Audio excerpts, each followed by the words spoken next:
visión de los síntomas neurológicos en este grupo de pacientes ante condiciones de mujeres en el fértil, niños, pacientes portadores de una patología craneal expansiva, hipoxemias severas o niveles de natremia pues demasiado bajos. Y suelen ocurrir generalmente en casos agudos, ¿no? Cuando se presentan en menos de 48 horas de evolución. El diagnóstico siempre debe realizarse evaluando la concentración de sodio en plasma, es decir, demostrando la hiponatremia, niveles de sodio menor a 135 milimoles por litro, pero con estados hipoosmolares, es decir, una disminución de la osmolaridad plasmática menor a 275 milimoles por kilo de agua, diferenciando siempre de los estados de polidixia que, como su condición indica, una ingesta excesiva de agua puede diluir demasiado la osmolaridad urinaria y la osmolaridad plasmática también, ¿no? Entonces encontraremos estados hipomolares, pero con osmolaridad urinaria disminuida. Estos casos se deben generalmente a estados de polidixia. En la verdadera hiponatremia hiposmolar debe cursar con osmolaridad en orina mayor a 100 milimoles por kilo, es decir, concentrando la orina, porque hay un exceso de reabsorción de agua, entonces la orina va a estar en mayor concentración. Luego vamos a evaluar las características del sodio en el extracelular, en sí, en la cantidad de sodio, es decir, en el nivel de volemia, la indicación de la cantidad de sodio. Valoraremos si es que está normal, euvolemia, disminuido o hipovolemia, o elevado o hipervolemia. La causa más frecuente de los estados hiponatrémicos verdaderos es exceptuando las alteraciones de la glándula suprarrenal y el hipotiroidismo, y consideramos el síndrome de secreción inadecuada de hormona antidiurética, que se presenta con una euvolemia en un estado hiponatrémico hipoosmolar. Las otras condiciones, donde el volumen extracelular está disminuido, asociado a pérdida de sodio, sean renales o extrarrenales, distintas causas. En el caso de renales serán el uso excesivo de algunos diuréticos, y en los casos de pérdidas extrarrenales, debido a mayor pérdida de sodio que agua, en los casos de vómitos, diarreas o quemaduras de terceros espacios, ¿no? O retención de líquido en terceros espacios.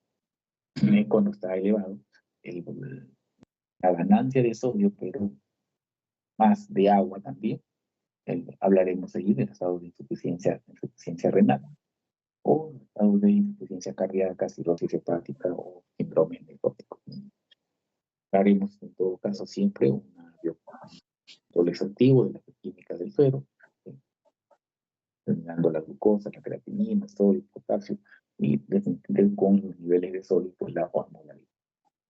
Al igual que hablaremos cómo está la excreción urinaria de sodio y de los otros electrolitos que pueden estar asociados a alteraciones mixtas de estos electrolitos. Adicionalmente, pedirán, de acuerdo a la clínica o la condición de diagnóstico que se haya determinado, algunos otros exámenes que sean necesarios para determinar la etiología de esta, sobre todo descartar que la normalidad de la glándula suprarrenal y tiroidea estén íntegras, se estén conservando las funciones tanto suprarrenal como tiroidea, para descartar la causa más frecuente de hiponatremia hiposmolar, que es el síndrome de secreción inadecuada de hormona. Así como definimos este síndrome, el estado hiponatrémico, osmolaridad en orina mayor a 40 milimoles por litro, con una dieta normosódica, la osmolaridad plasmática efectiva disminuida, hiposmolar, osmolaridad en orina aumentada, mayor a 100 milimoles por kilo, y euvolemia, es decir, no hay signos clínicos de hipo ni hipervolemia, no hay uso de diuréticos recientemente, y las funciones suprarrenal y tiroidea se encuentran dentro de valores normales. Algunas de las causas principales que desencadenan esta secreción inadecuada de la antidiurética por estímulos no osmóticos, normalmente es que la hormona antidiurética se libera, la hipófisis posterior se libera ante estímulos osmóticos. Cambios en la osmolaridad, aumento sobre todo, generan mayor liberación. Disminuciones de la osmolaridad disminuye la liberación de hormona antidiurética. Pero una secreción adecuada por estímulos no osmóticos aumentarían el efecto osmolar de esta hormona, pues reabsorbiendo mayor agua a nivel tubular, con lo cual diluiría el extracelular. Situaciones como neoplasias, sobre todo carcinoma metastásítico del pulmón, que es una de las causas más frecuentes, atrofia del sistema nervioso asociado a tumores, accidentes cerebrovasculares o postquirúrgicos de neurocirugías, algunos fármacos, principalmente fármacos que actúan en el sistema nervioso central o antineoplásicos, y algunas patologías respiratorias asociadas a infecciones o tumorales de vías respiratorias, son los que están relacionados a estímulos no osmóticos que desencadenan estos ataques.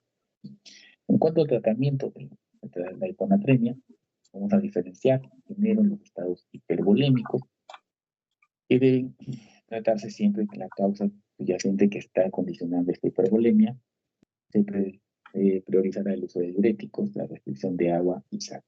Estados hipovolémicos, reconociendo y tratando la enfermedad de base, pues, administrando, corrigiendo la hipovolemia si esta es significativa. Si esta es leve, la hiponatremia es leve, y si no hay contraindicación para suplementar con cápsulas de sal por vía oral, pues debemos proceder a la administración de ella, ¿no?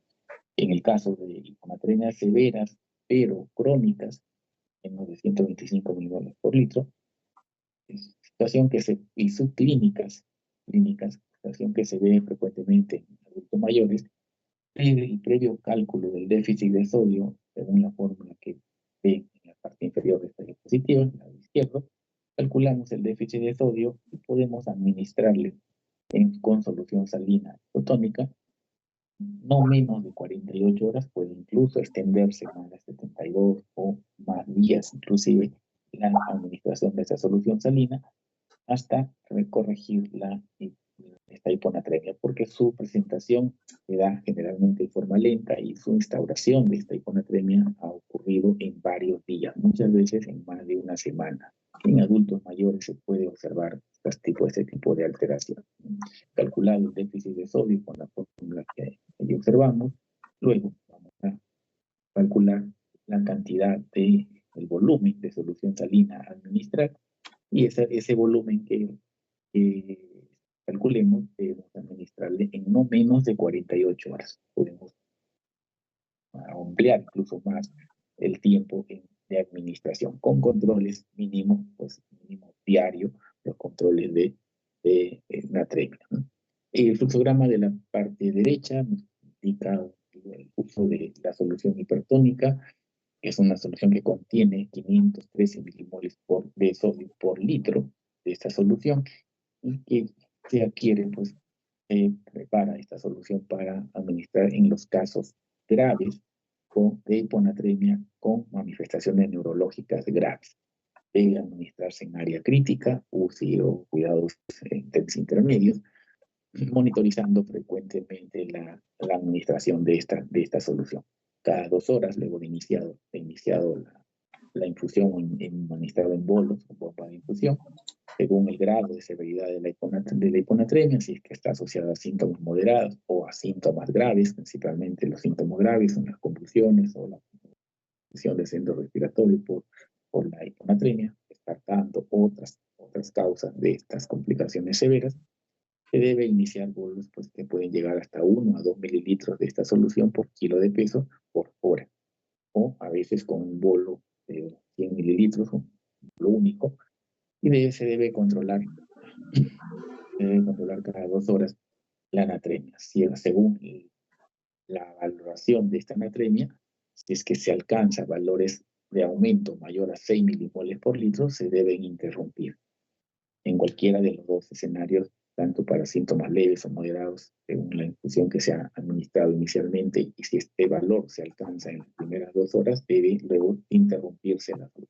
Por el contrario, no se alcanza o solo se alcanza un 50% de incremento objetivo, que debe ser más de 1 o menos, no más de 6 milimoles en el equivalente por litro.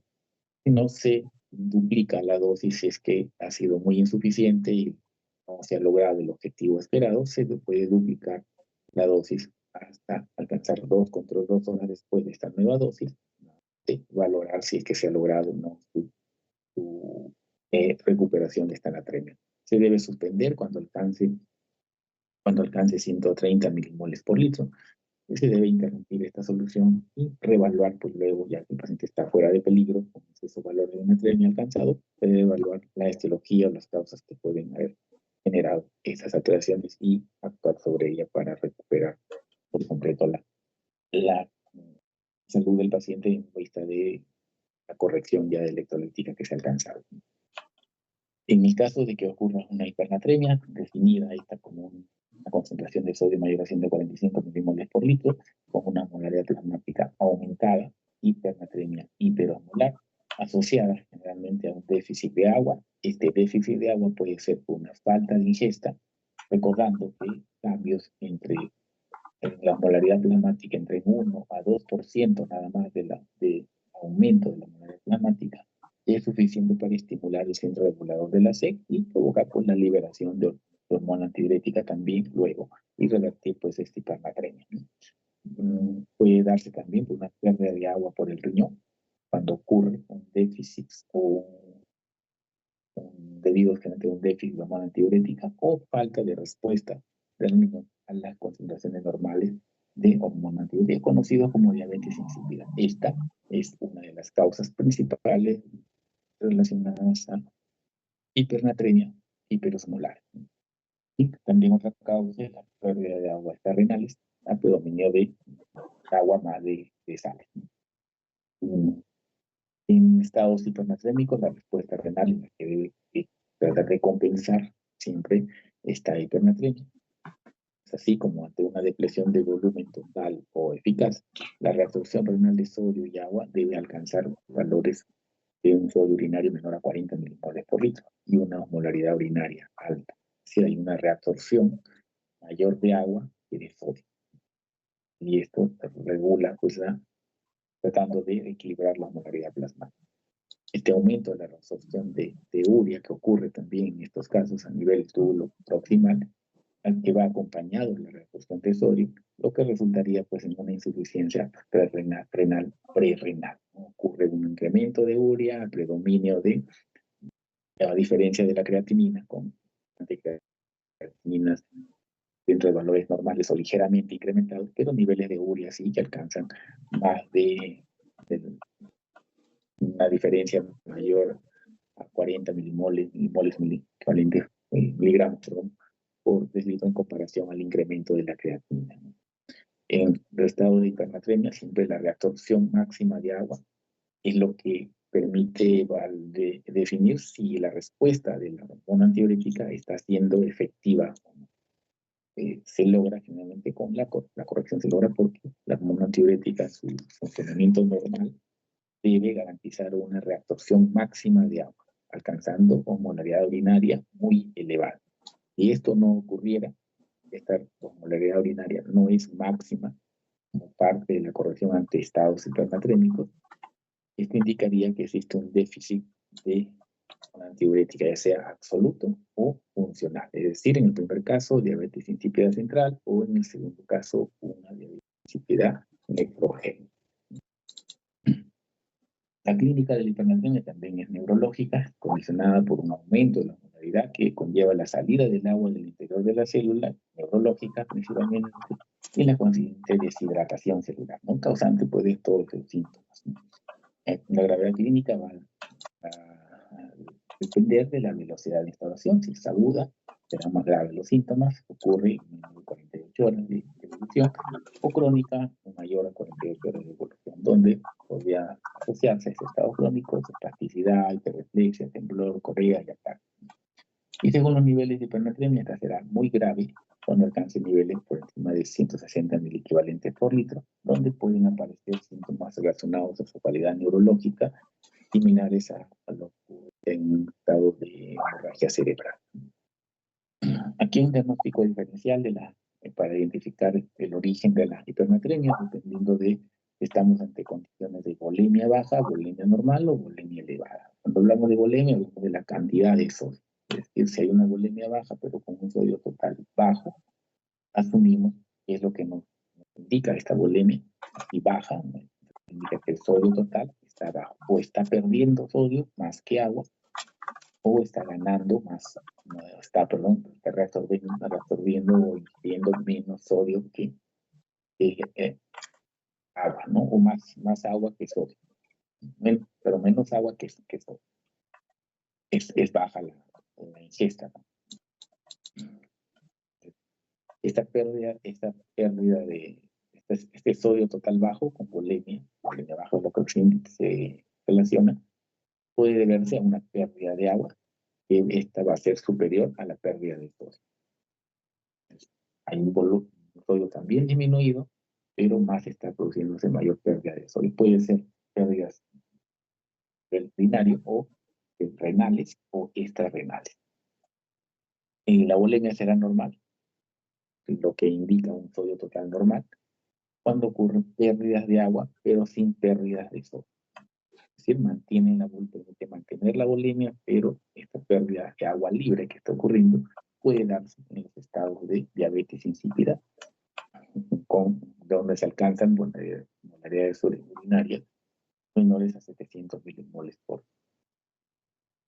Lo que se dice, si no hay hormona antidiurética, la molaridad no alcanza valores máximos. En este caso es menor al máximo que puede alcanzarse cuando la reabsorción de agua es excesiva por la acción de la hormona antidiurética. Es una valoración clínica o laboratorial de la concentración urinaria cuando esta es menor a 700 milimoles, con volemia normal, sin clínicas de hidratación y sobrehidratación, sospecharíamos de una diabetes insípida o de alguna condición de poliuria.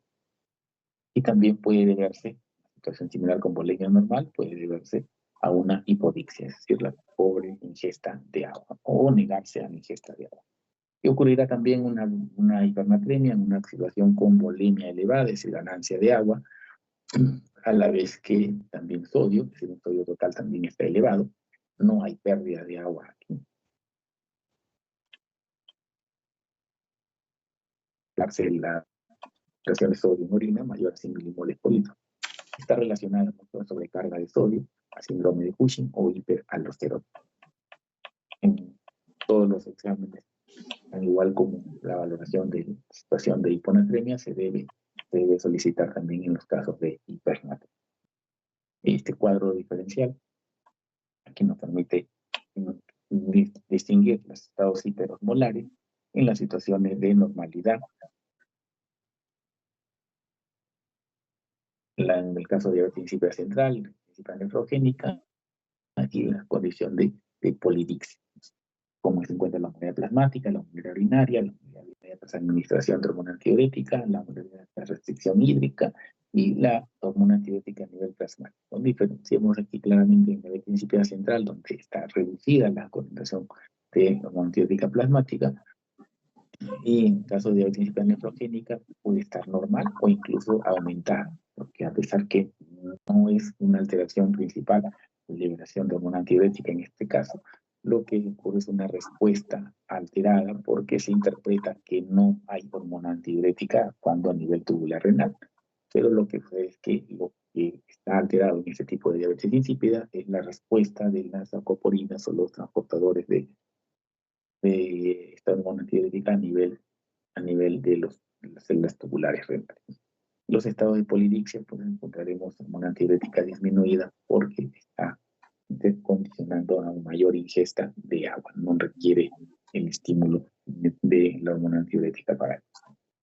En los estados de hipodixia, si es que era una alteración en estados de hipovolemia, tratamiento de la hipernatremia, se debe iniciar por la infusión de solución salina fisiológica para recuperar la volemia y luego continuar con suero glucosado al 5% o glucosado con más solución salina, que daría una concentración al medio molar. Con hipervolemia, en esta solución glucosada, se añade a ello una aplicación de un diurético tipo furosemida. Este flujo de esta diurético, pues, medicina diurética debe administrarse entre 8 a 12 horas cada dosis. Y con estado de normovolemia, que está asociado mucho a la diabetes insípida, es decir, las alteraciones de la hormona antidiurética, en este caso con de función alterada, ya sea por disminución absoluta, por alteración en la liberación o pérdida de alguna lesión cerebral que no permite la liberación adecuada de esta hormona desde el nivel central, conocido como déficit central. Lo que se debe añadir es un fármaco sintético de la hormona antidiurética, ¿no? Conocida como desmopresina. Y si a pesar de que la liberación a nivel hipotalámico e hipoficiario es normal, pero a nivel tubular no hay respuesta de los transportadores apoporínicos, procedemos a esta alteración como una deficiencia nefrogénica, donde se recomienda como tratamiento una dieta pobre en sodio e hipoproteica, asociado a un diurético tipo hidroxiclorotazídico, en dosis de 25 a 100 miligramos cada 24 horas. Así que debe suspenderse si es que se sospecha la medicación que está inhibiendo o antagonizando los efectos de esta hormona a nivel tubular. Y en estado de hipodixia, que es esa condición de hipernatremia, se debe pues forzar la ingesta de agua para corregir la alteración. Mediante la fórmula que aquí observamos, vamos a calcular el déficit de agua libre mediante la fórmula que determinando el agua corporal total del paciente, de acuerdo si es varón o mujer, el agua corporal total lo multiplicamos por el resultado de cociente del sodio sérico actual, que está alto sobre el sodio sérico deseado, y menos 1. Multiplicamos este resultado por el agua corporal total y tendremos un volumen, la cantidad total de agua al medio molar que debemos administrar al paciente para recuperar la natremia. Si esto vale por decir unos 4 o 5 litros, ese volumen lo distribuimos en 50% para administrarlo en las primeras 24 horas y la diferencia la administraremos en las siguientes 48 a 72 horas. Tener en cuenta siempre no disminuir el sodio sérico más de 10 milimoles en las primeras 24 horas, ya que este descenso rápido puede producir un edema cerebral que puede ser perjudicial para el paciente.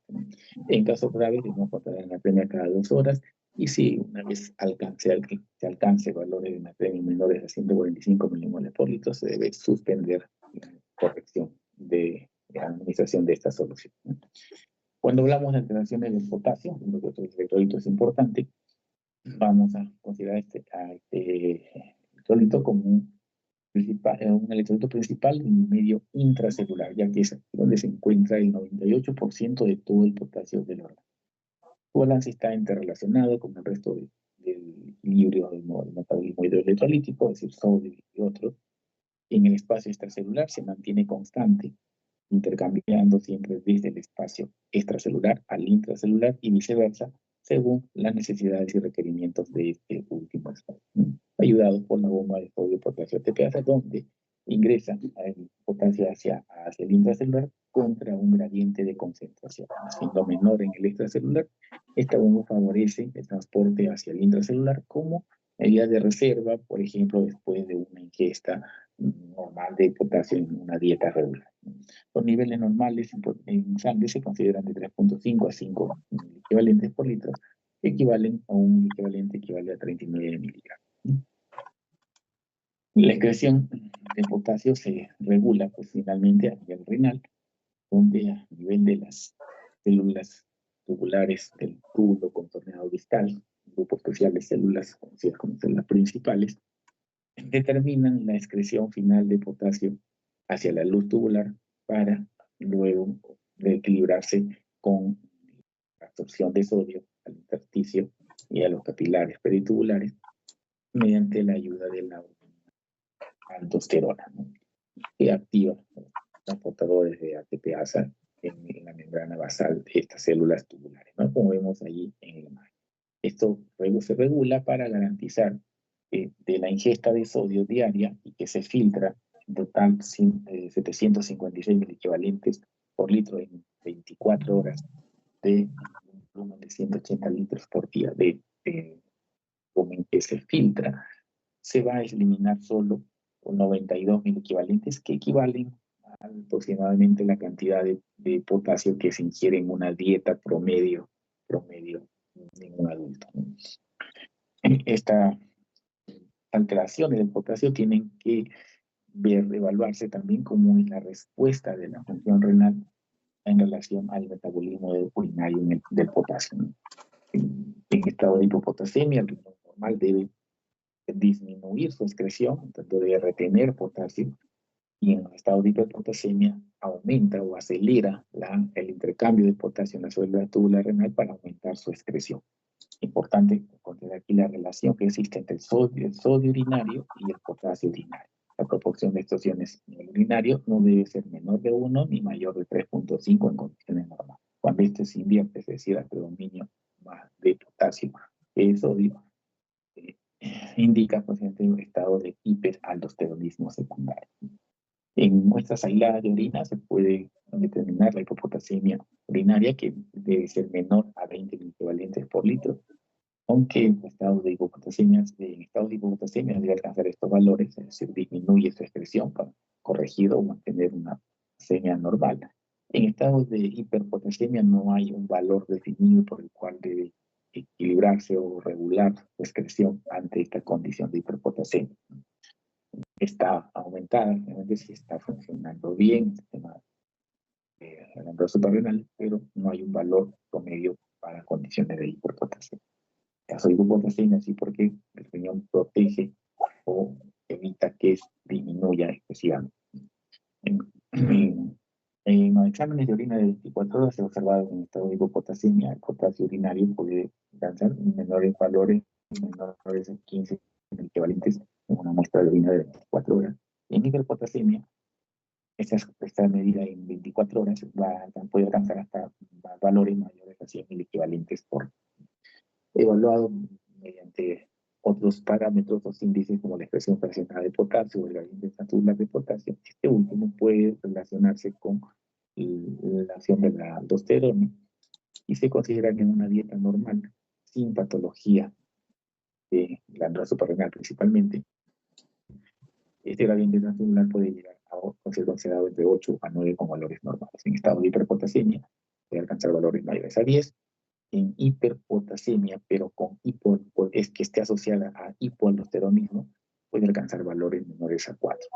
En estados de hipopotasemia, pero sin otras patologías, puede encontrarse valores bajos que alcancen hasta menores a 2 como índice, ¿no? Que es tubular el resultado de la relación que existe entre la concentración urinaria de potasio por la unidad plasmática entre el potasio plasmático por la molaridad urinaria.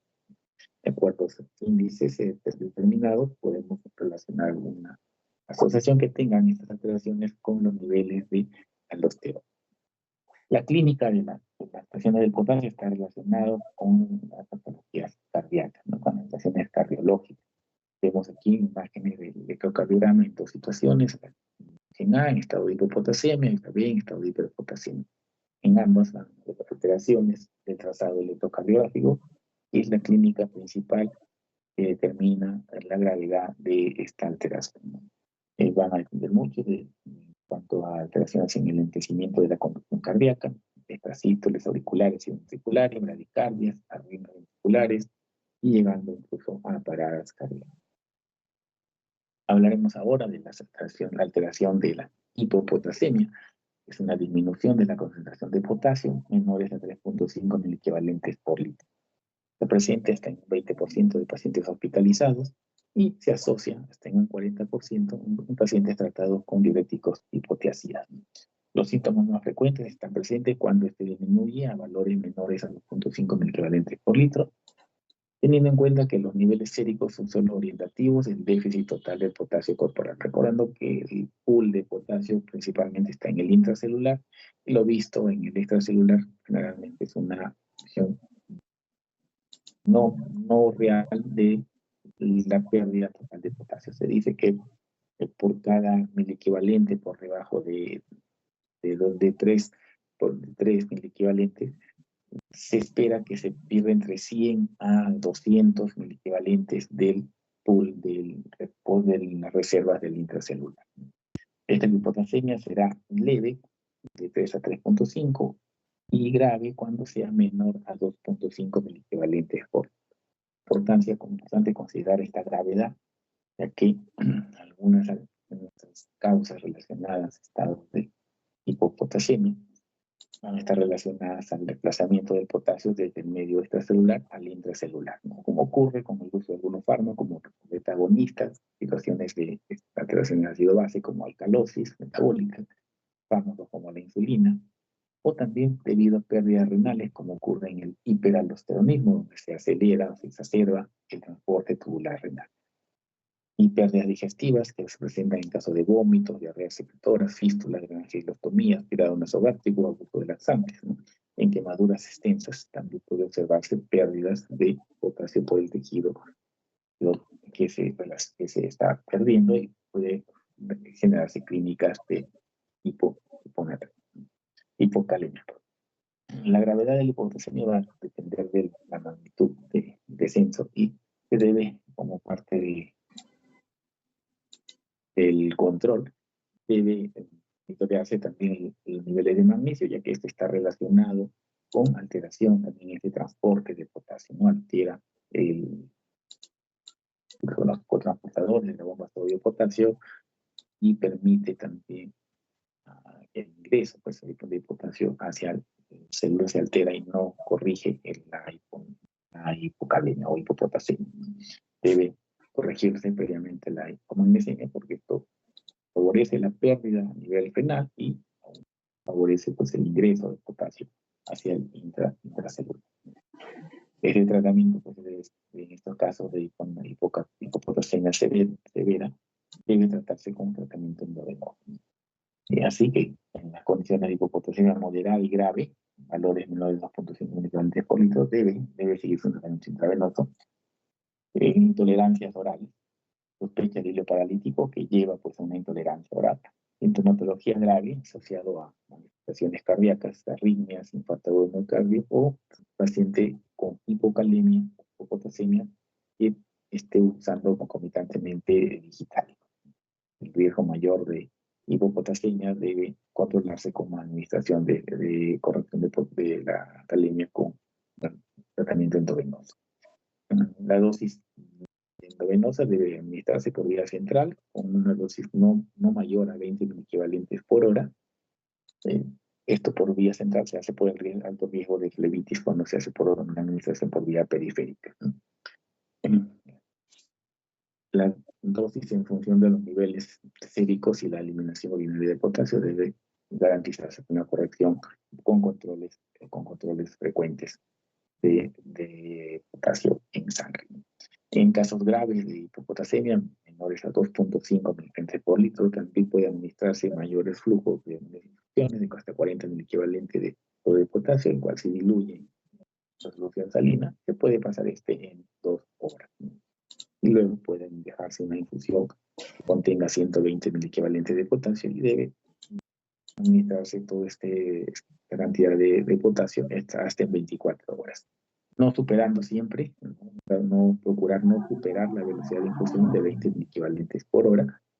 Siempre se debe diluir la solución salina fisiológica y la corrección de la hipomagnesemia con sulfato de magnesio, 5 gramos endovenoso, diluido en suero glucosado, ¿no? Al 5%.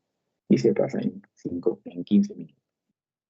El estado de hiperpotasemia, condición clínica grave, bajo ciertas condiciones especiales de los pacientes, valores mayores a 5.5 miligramos por litro se considera hiperpotasemia. Puede ser una circunstancia grave que amenace la vida del paciente, sobre todo cuando existen factores predisponentes. El principal factor predisponente para una hiperpotasemia severa es la insuficiencia renal. O sea, ya más disminuida sea la función renal del paciente, mayor riesgo de presentar hiperpotasemia. Y a la vez, o asociado muchas veces al uso de fármacos que interfieren en el eje renina-angiotensina-aldosterona. Según los valores de incremento de potasio, este puede ser leve, moderada o grave. Grave sobre todo cuando alcance valores mayores a 7 mil equivalentes por litro. Y está asociado, si es que la función renal está normal, o el filtrado es normal, realmente sospecharemos que está presente una alteración como déficit de mineralocorticoides, ¿no? Debemos sospechar cuando ante una función renal normal del paciente, el paciente presenta hiperpotasemia.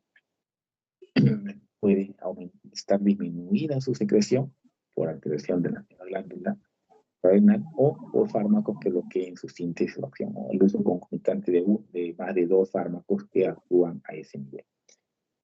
O tener una insuficiencia renal ya con valores menores de 10 a 15 mililitros por minuto, como un factor de riesgo importante para presentar hiperpotasemia, asociado muchas veces al uso de IECAS y ARA2, o descartemos también algunos casos de pseudohiperpotasemia que ocurren a veces por hemólisis de la muestra por demora en procesamiento o por torniquetes muy ajustados a la hora de la toma de muestra, ¿no?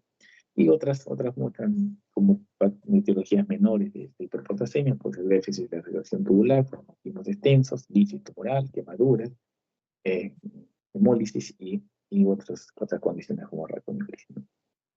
En los estados de hiperpotasemia se deben basar siempre pues en la clínica, en la creación de unidad de potasio y en el gradiente transtubular de potasio, si es posible calcularlo. Y la clínica de las alteraciones electrocardiográficas está relacionada directamente a los niveles de potasio. Si dice con niveles mayores a 8 miliequivalentes por litro, la aparición de arritmias ventriculares y parada cardíaca es frecuente.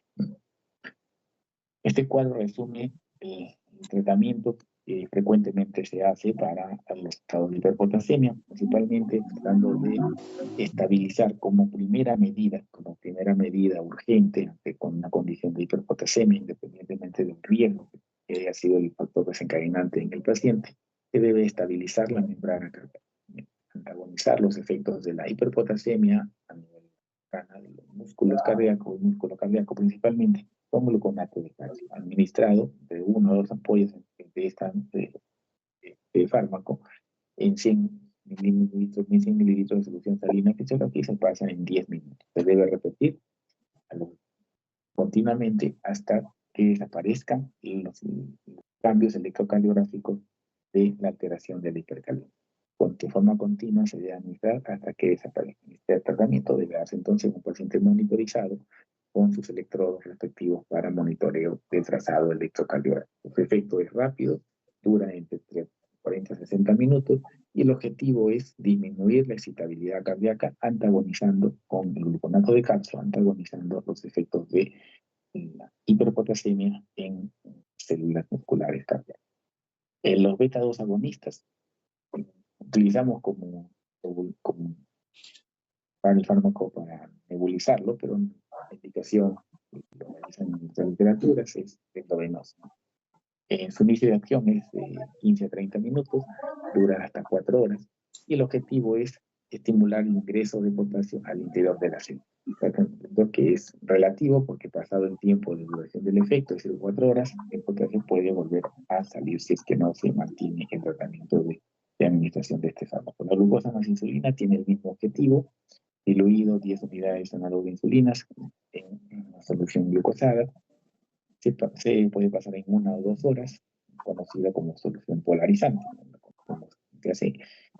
Su inicio se da entre 30 minutos y su efecto dura hasta 4 horas, ¿no? Lo que provoca es el mismo efecto de los agonistas, estimular el ingreso de potasio al interior de la célula. Los diuréticos de asa sí promueven la eliminación del potasio por vía urinaria, aumentan su excreción. Siempre y cuando el paciente conserve buena diuresis, tendrá buen efecto este fármaco. Caso contrario, no resultaría pues sin ningún efecto favorable. Aumenta la excreción urinaria de potasio. Cuando no se puede o el paciente no orina, debemos o podemos utilizar las resinas de intercambio catiónico, provocando la pérdida de potasio por la heces. Si bien normalmente se pierde escasa cantidad de potasio por vía digestiva, pero con el uso de estas resinas se puede aumentar su excreción, al menos hasta la investigación de la causa o la evaluación para un manejo de hemodiálisis. En el caso del paciente sea un paciente con enfermedad renal crónica ya con deterioro significativo de la función renal, que debe prepararse para un ingreso a diálisis de emergencia ante una hipercalemia que, utilizando todas las medidas terapéuticas mencionadas previamente, no ha dado ningún resultado, y el alto riesgo del paciente que tiene para hacer parada cardíaca, pues debe indicarse el inicio de terapia de reemplazo renal, hemodiálisis, ¿no? Algunas conclusiones respecto al tema sobre electrolitos. Se presentan siempre pues, los problemas de salud que se presentan con estas alteraciones electrolíticas, tener en cuenta las etiologías y recordar siempre las consideraciones por un adecuado tratamiento sin sobrepasarse en las correcciones tanto en las alteraciones del sodio, del potasio. Y bueno, y aquí vienen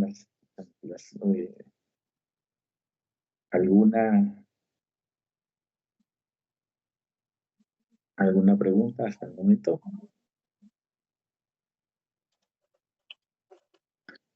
Hola, ¿me escuchan? ¿Escucharon la clase? Sí, doctor. Si hubiera alguna pregunta del tema que he dado, es uno de los dos primeros temas uno del primer tema de dos que vamos a conversar, el otro más breve, como del calcio y del fósforo. Si no hay pregunta, yo voy a hacer una pregunta aquí como parte de la evaluación, a ver, todos atentos, es parte de la asistencia, y también voy a aprovechar esta pregunta para la asistencia. A ver, igual que la clase anterior, tenemos aquí dos preguntas, esta es la primera pregunta. Y envían al señor delegado si puede compartirle mi número a todos los demás compañeros. Pueden enviar solo sus apellidos y la respuesta de la alternativa que consideren. Dice, la hipernatremia, el cálculo en hipernatremia, el cálculo correcto del déficit de agua libre es, ahí están las fórmulas. ¿Cuál consideran que es el número de pregunta y la alternativa correcta? Nada.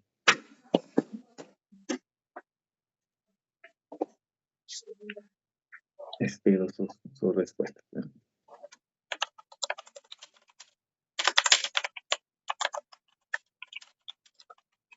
Ya, doctor, está bien.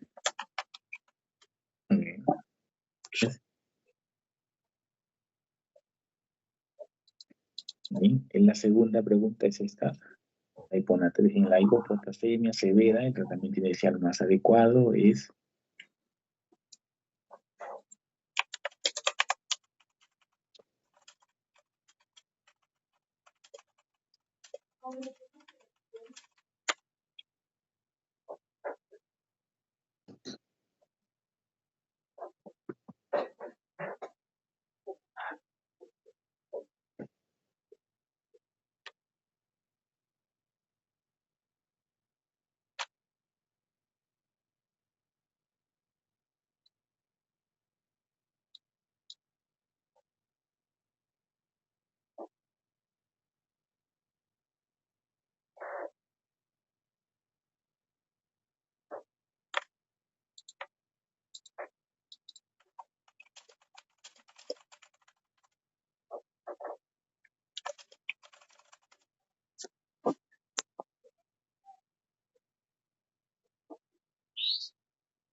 Ya está, doctor.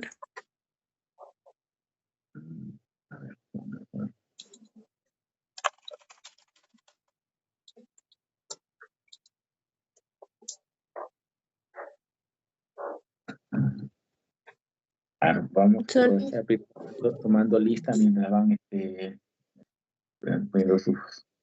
veando sus respuestas, ¿no? Doctor, ¿Sí? solamente son 2 preguntas, ¿verdad? Sí, solo 2 preguntas. Pues las 2 juntas envíenlas. Ya, listo. A ver, y 2 días, Yajaira. Doctor, disculpe, ¿podría mostrar la otra pregunta, por favor? Esta es. Ya, doctor, espere, por favor. Disculpa. No te escuché. Esta es la pregunta que... Ya, doctor, muchas gracias. Ya. Atentos a la lista, ¿verdad? Y 2 días, Yajaira.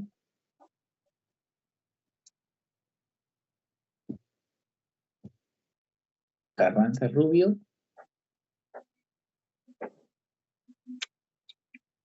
¿Me escucha? Doctor Carranza Rubio, presente. Herrera García, Fabián. Herrera García.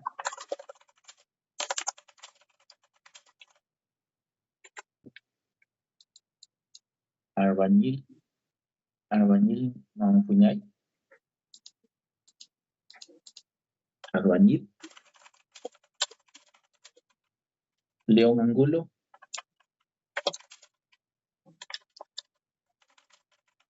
León Angulo. Huicán Cabrera. Huicán Cabrera. Luzón Negrete. Buenas noches, doctor, presente.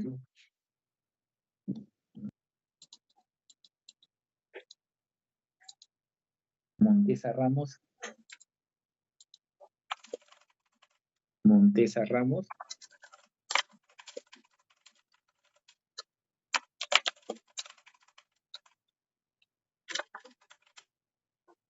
Huicón Custodio. Huicón Custodio. No, doctor, buenas noches. Soy Yajaira Quiroz, sino de que justo estaba cambiando de equipo móvil. Ya, correcto.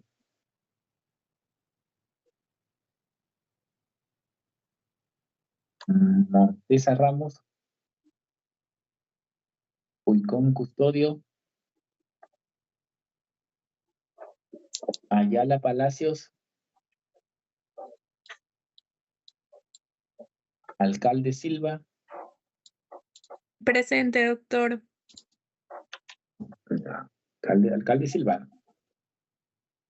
Sí, Chafloque doctor, López. alcalde Silva. Chafloque López. Chafloque López. Ramírez Roque.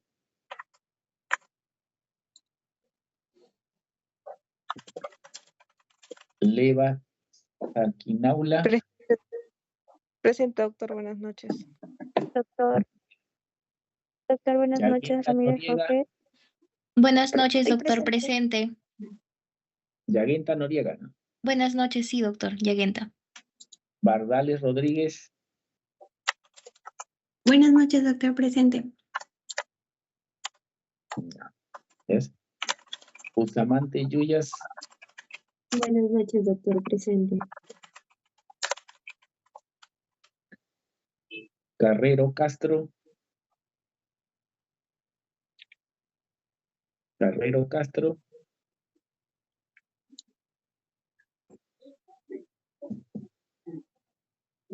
Bravo Díaz. Bravo Presente, Díaz. doctor, buenas noches. Presente. Buenas noches.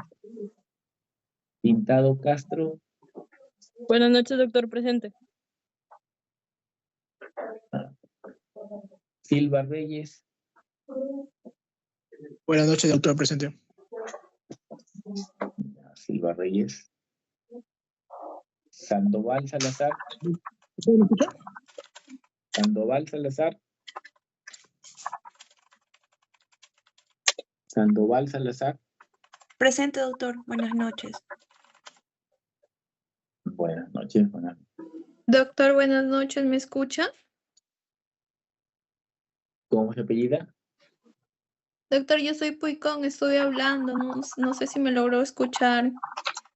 No te he escuchado, por eso que no puedes tomar. No, sí, pero estuve desde antes de las 9:30 en la reunión. Ya, no te preocupes, ya está, ya te Ah, mantenemos. ya. Ya, doctor, disculpe, Doctor, buenas gracias. noches. Falla, Guamán. Ya termino de llamar y luego los que han ingresado han aparecido recién. ¿Ya? Termino de llamar. Ya, doctor, muchas gracias. Doctor, Falla, Guamán. presente, doctor, buenas noches. Falla, Guamán. Presente, doctor, ¿me escucha? Sí, escuchado, Fallan, gracias. Sí, por cierto, doctor, mi compañero Montesa Ramos estuvo hablando, lo que pasa es de que no le funcionaba el micro. Bueno, no sé cómo lo considero eso. Veo que hay una mano alzada, pero yo quiero escucharlos. ¿Ya? Verano Cusi. Buenas noches, doctor, presente. ¿Ya? Tapia Supo.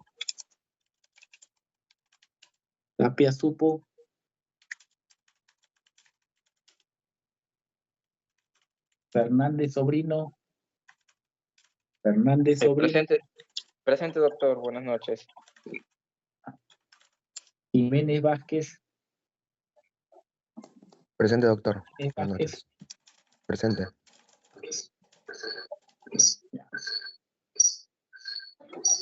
Doctor, disculpe, buenas noches. No podía activar mi micro, he tenido que iniciar sesión nuevamente, pero yo estaba presente en la clase. De un momento, se están acoplando los audios.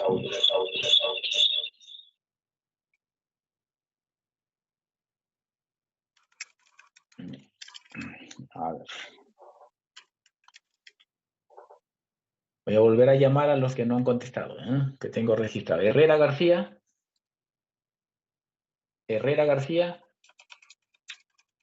Arbañil Naunfuñay. Presente, doctor, buenas noches.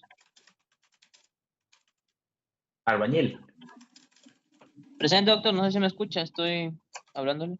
Sí, te escucho, puedo decir Arbañil. Sí, Arbañil Naunfuñay, Héctor. León Angulo.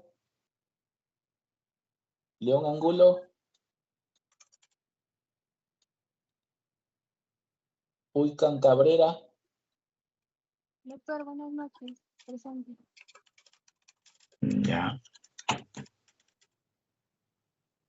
Montesa Ramos.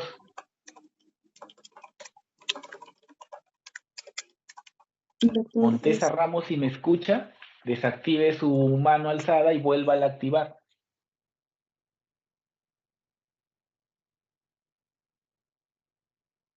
Entendido. Ayala Palacios.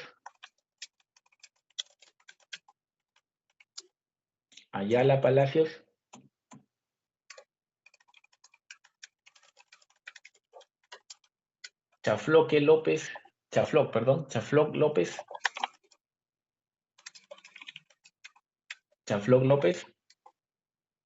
Dejamos. Ramírez Roque. Doctor, presente. ¿Me escucha? Doctor, ¿me Sí, escucha? le escucho. Ramírez Roque, sí le he escuchado. Ok. Tapia Supo. Perdón. Presente, doctor. Y tenemos aquí Carrero Castro. Doctor, presente, Carrero.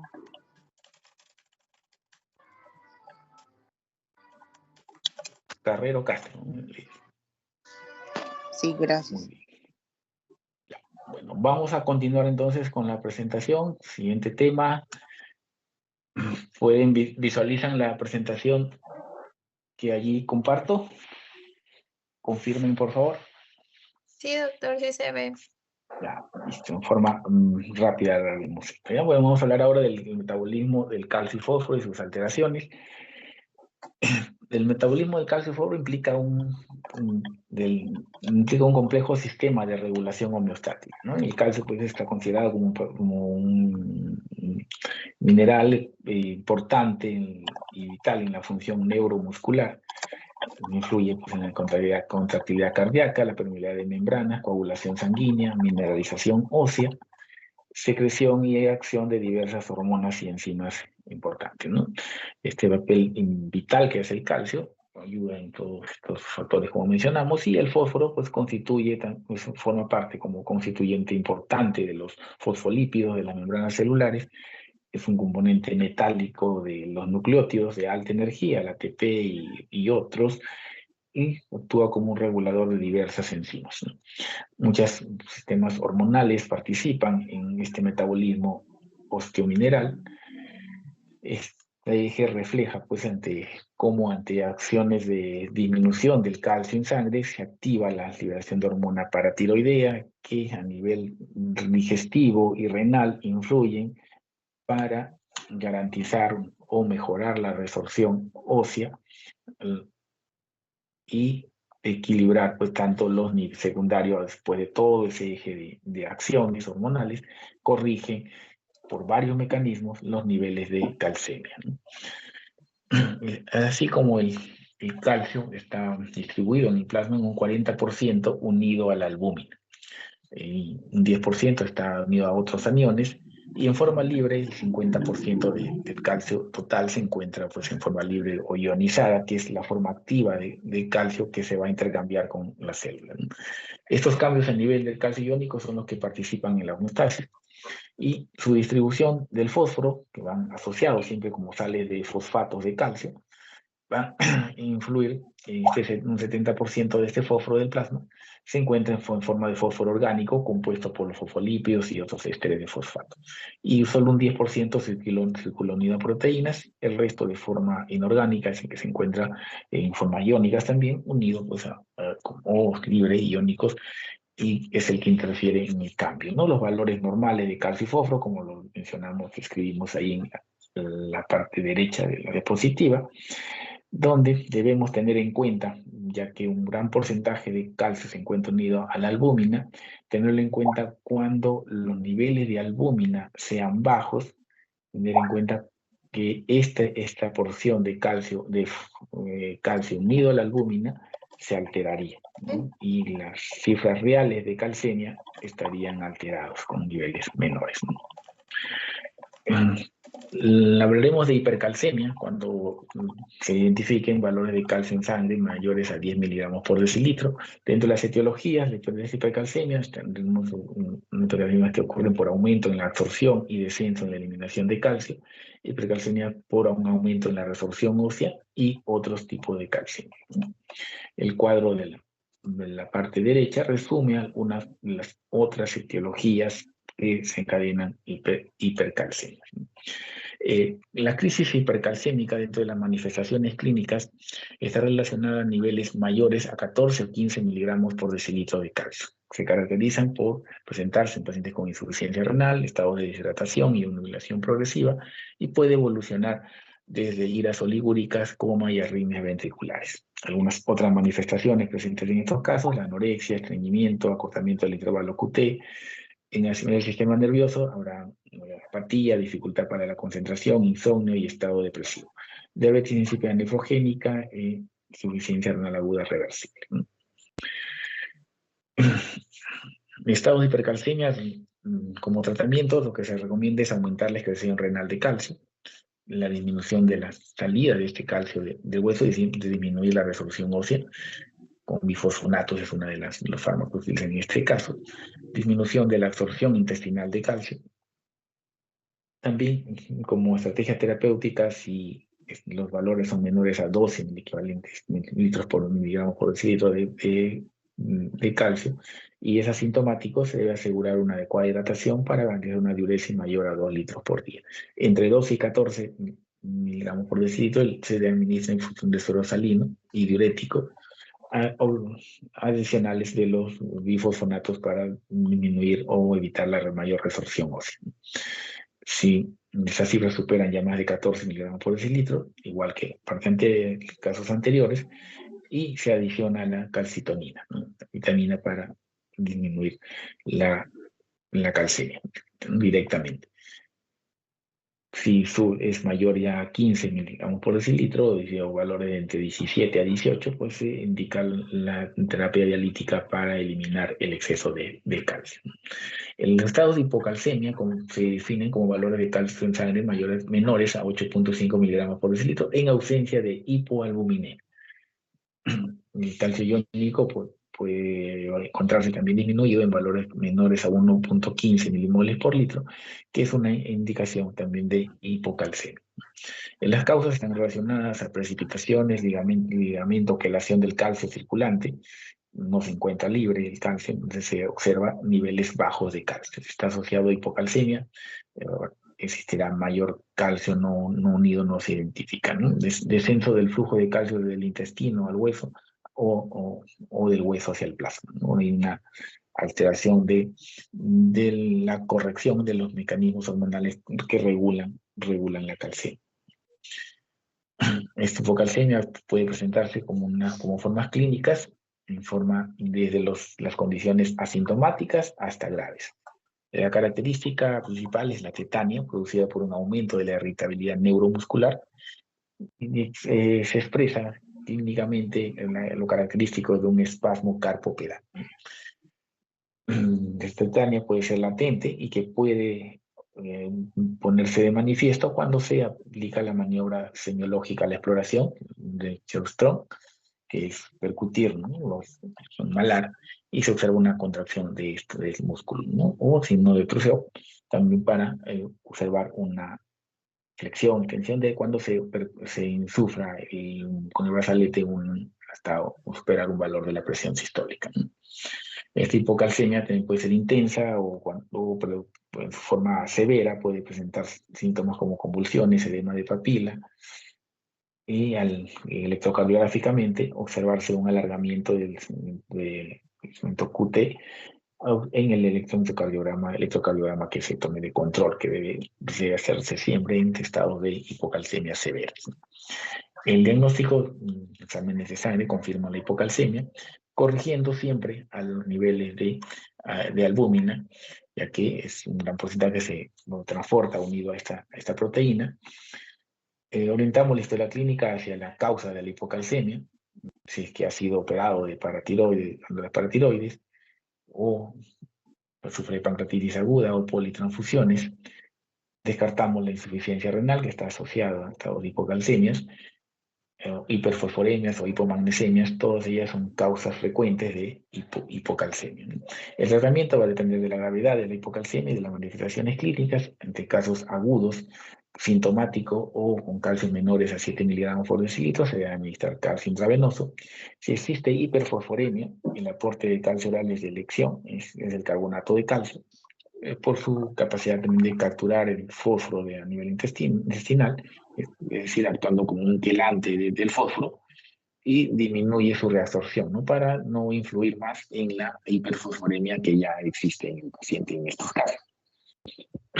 Y el tratamiento pues, incluye la hipocalcemia, si es crónica la hipocalcemia, se basa pues, en el aporte de suplemento de calcio por vía oral y vitamina D. El calcio se da en forma de lactato, gluconato o carbonato de calcio en dosis de 2 a 3 gramos de calcio elemental por día. Y la vitamina D, los compuestos más utilizados son el 25-dihidroxicalcidiol, y 1.25-dihidroxicalcitriol, conocido como calcitriol, ¿no? Que es la forma más comercial, que en nuestro medio al menos es el que disponemos como forma sintética de la vitamina D, ¿no? En cuanto a las alteraciones del fósforo, recordamos que los niveles de este mineral en el adulto están en rango de 2.5 a 4.5 miligramos por decilitro y están condicionados principalmente por la capacidad renal para excretar este fósforo. De eso dependen los niveles de fósforo en sangre. Las alteraciones tempranas de la enfermedad renal crónica alteran la fosforemia y se cree que exista una relación directa de la progresión del trastorno mineral óseo desde temprana evolución de la enfermedad renal por los niveles de fósforo que se alteran y se aumentan en sangre con estadios iniciales de la enfermedad renal crónica. Esto se debe a una disminución de la excreción renal de este mineral, sobrecarga exógena aguda de fósforo por ingesta u otros fármacos que favorecen su formación de este mineral, o movimiento transcelular de fósforo excesivo. ¿Tú por qué no entiendes, hijita? Las manifestaciones clínicas de la hiperfosforemia están relacionadas a, van a ser dependientes de la etiología y rapidez de instauración, y está asociado a la hipocalemia tetánea, a las depresiones de partes blandas, y puede ser un producto de calcio elevado de producto calcio-fósforo. Y la retención de fósforo desempeña pues, un papel importante en la génesis del hiperparatiroidismo, ¿no? Secundario, sobre todo, principalmente en los pacientes con inicio de una enfermedad renal crónica, ¿no? El tratamiento, si la función renal es normal, la hiperfosforemia si es aguda, se trata forzando la diuresis con suero salino y acetazolamida. En los casos crónicos, requieren el uso de captores intestinales de fósforo o quelantes, como conocemos, que generalmente son de forma cálcica, ¿no? Lo más frecuente que se utiliza. En los casos de disminución del fósforo, en su etiología se observa hipofosforemia discreta, con 2.5 a 1 miligramo por decilitro, hasta en un 10 a 15% de pacientes hospitalizados, siendo las formas graves cuando alcanzan valores a menos de 1 miligramo por decilitro, pero menos frecuentes también, ¿no? Están asociados en los adultos, valores severos de hipofosforemia, están asociados a condiciones de estados de alcoholismo cuando se deprivan de la ingesta de alcohol, depresión nutricional, cetoacidosis diabética y alcalosis metabólica, respiratoria, asociada a alcalosis respiratoria. Las etiologías, como etiologías, pues existe una redistribución del fósforo extracelular, ingresa al interior de la célula, disminución del fosfato por disminución de la absorción intestinal, disminución de fosfato por pérdida renal, dentro de las principales causas de hipofosforemia. Como manifestaciones clínicas, en cifras muy bajas, que cuando aparece en la clínica, o disminución crónica de su base patogénica está asociada a un descenso del 2,3-difosforogliceril intrahidrotrocitario y el ATP intracelular, ¿no? Un descenso de estas enzimas a nivel hidrotrocitario favorecen pues la disminución del fósforo en sangre. Es frecuente la aparición de hipercalciuria y osteomalacia y debe haber un descenso del gasto cardíaco que puede producir una insuficiencia cardíaca congestiva y fracaso respiratorio por afectación muscular. Esto último que ocurre, el fracaso respiratorio, ocurre pues cuando la fosforemia es demasiado ya baja, menores a 1 miligramos por decilitro. El tratamiento, cuando es superior a 2 miligramos, no suele ser necesario un tratamiento con suplementos. Con cifras inferiores, si ingresa a 2, debe suplementarse vía oral, hasta 5 gramos por día. Cuando esta no es posible, ya se debe usar la vía intravenosa, pero no debe sobrepasarse dosis mayores a 2.5 miligramos por kilo de peso en 6 horas, ¿no? El mejor tratamiento de la hipofosforemia es la prevención, es sospecharle en pacientes con tratamiento de nutrición parenteral total, quienes deben recibir un aporte de fósforo de hasta 1.000 miligramos, o sea, un miligramo por día. Los pacientes alcohólicos y desnutridos que reciban líquidos intravenosos, sobre todo los que contengan glucosa, deben recibir un suplemento de fósforo añadido a ello. Bueno, hasta aquí es la clase de las alteraciones electrolíticas que incluyen en estas últimas presentaciones, las alteraciones del calcio y fósforo. Si hubiera alguna pregunta.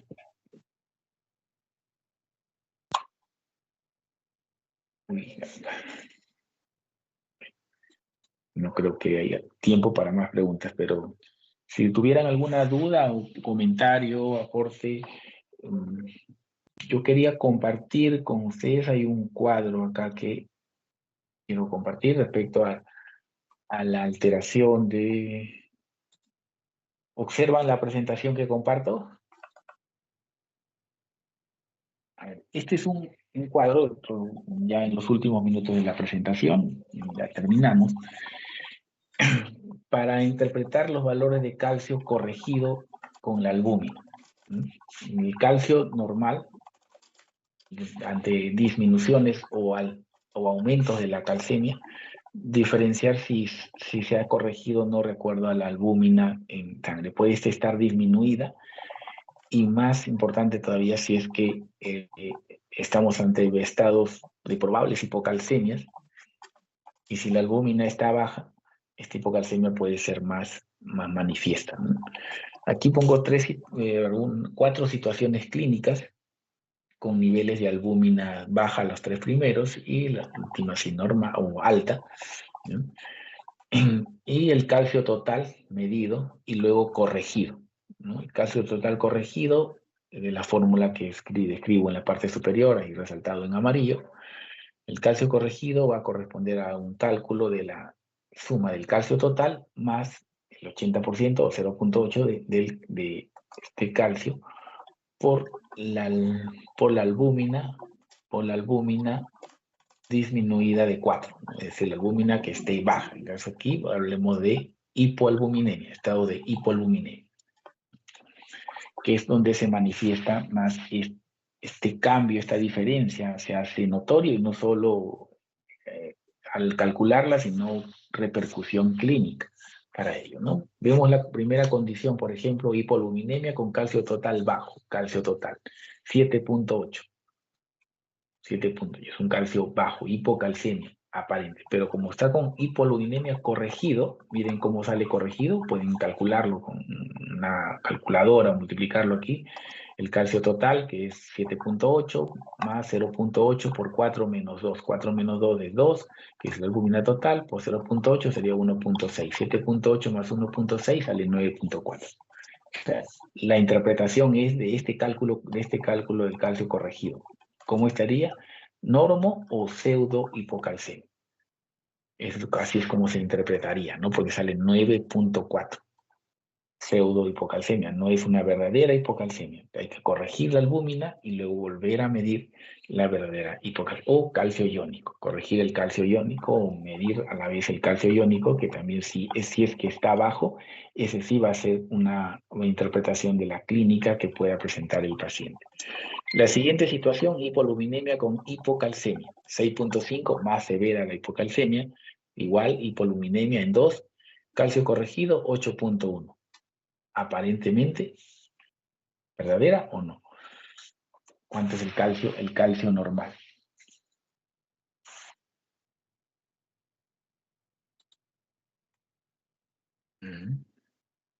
Prácticamente está disminuido, ¿no? También habría una hipocalcemia verdadera. Esto es un indicio de una hipocalcemia verdadera. Hipoalbuminemia con hipercalcemia. 11.5 de calcio comedido. Como hay hipoalbuminemia, el calcio corregido sale mucho mayor también. Entonces habría una hipercalcemia verdadera, porque ya de por sí hay un calcio total elevado, pero con el llevado calculado con los niveles de albúmina, se confirma la hipercalcemia. Aquí hay un incremento más bien de la albúmina, hiperalbuminemia con falso calcio alto. Hay un calcio alto, 11, pero con calcio corregido sale a 10, ¿no? Es decir, 4 menos 5 sería menos 1, más 0.8 o por 0.8. Aquí habría que disminuirle, ¿no? 11 menos 0.8, sería 10.2. Normo o pseudo hipercalcemia, que tendría dentro de un valor normal. La clínica o las manifestaciones de las causas o factores de riesgo que pueda tener el paciente deberían hacer el análisis completo de este cálculo de la corrección del calcio a los niveles de albúmina. ¿Alguna pregunta hasta allí?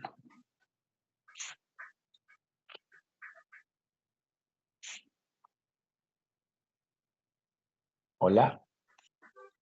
No, doctor, todo claro. Creo que terminamos entonces las presentaciones. Perdón, ya había una pregunta, que esa es una sola pregunta. A ver, para todos los que están todavía en la sala. Doctor. ¿Ya la vieron? ¿Ya la vimos la pregunta? No, doctor, una pregunta. Sí. De ese cuadrito va a venir como ejercicios para el Buena examen. pregunta. Buena pregunta. Puede ser, ya que me da la idea. Puede ser porque está dentro de la clase. No lo he preguntado en la rotación en el grupo anterior, porque también lo he mostrado en el grupo anterior. No lo he preguntado. Pero están relacionados dentro de los trastornos, tanto hipo y hipercalcemia, relacionados a corrección, ¿no? La corrección de la hipocalcemia. Más manifiesto aquí, esto sería importante más en los estados de hipocalcemia, ¿no? Porque si tiene, pues imaginemos pacientes con 1 de albúmina, por ejemplo, ¿no? Sería más grave la hipocalcemia. Eso es lo que no estaría explicando, ¿no? Allí tener en cuenta esos valores. Por eso allí trataba de poner varios ejemplos de lo que ocurriría con el calcio cuando los niveles de albúmina, si bien se consideran allí todos los niveles de albúmina en 2, pero llevándolos al calcio corregido, este va a ser más severo si el calcio total también está disminuido. Y si lleva a la corrección, se encuentra siempre una hipocalcemia manifiesta, ¿no? Ya, doctora. Gracias. Doctor, disculpe, los valores del calcio corregido son los mismos que los están en las diapositivas, ¿no? De 8.5 a 10, ¿verdad? Ah, claro, sí. Están en relación al calcio corregido, porque puedo obtener el calcio total, pero si no hubiera ninguna disminución de la albúmina, no hubiera cambios en la albuminemia, no habría necesidad de corregirlo, ¿no? Porque la importancia de llevarlos a corrección a los niveles, según los niveles de albúmina, más que nada es si es que la albúmina está baja, ¿no? O muy alta, ¿no? Allí cambia la interpretación laboratorial de la calcemia, ¿no? Ok, doctor, gracias. Bueno, no sé si lograron responder la última pregunta.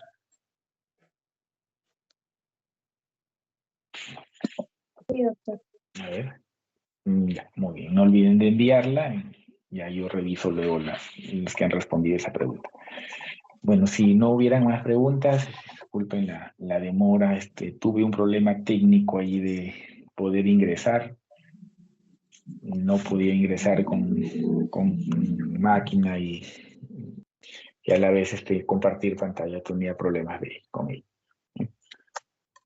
Muy bien. Gracias por su atención y si no habiendo más preguntas, si todos ya han logrado visualizar la última pregunta de la evaluación de la última parte del tema, damos por concluida por la presentación. Muchas gracias. Hasta luego, doctor. Gracias. Gracias, doctor. Ya, Hasta luego. Hasta luego. Hasta luego.